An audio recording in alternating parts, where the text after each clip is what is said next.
Kami awali Kompas Siang dengan informasi Iran menyerang pangkalan udara Al-Udeid yang merupakan basis pasukan Amerika Serikat di Qatar pada Senin waktu setempat.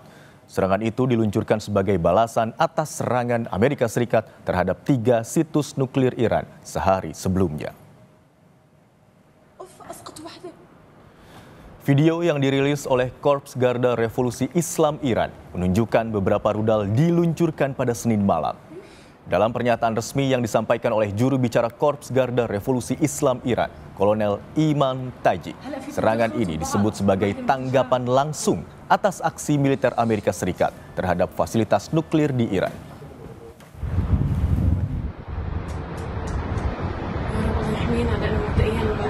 پی تجاوز نظامی آشکار رژیم جنایتکار ایالات متحده آمریکا به تأسیسات صلح‌آمیز هسته‌ای جمهوری اسلامی ایران و نقض صریح حقوق بین الملل با تدبیر شورای عالی امنیت ملی و راهبری قرارگاه مرکزی خاتم الانبیا صلوات الله علیه سپاه پاسداران انقلاب اسلامی با رمز مقدس یا ابا عبدالله الحسین علیه السلام در عملیات بشارت فتح پایگاه تروریستی آمریکا در العدید قطر را هدف تهاجم ویرانگر و قدرتمند موشکی قرار داد.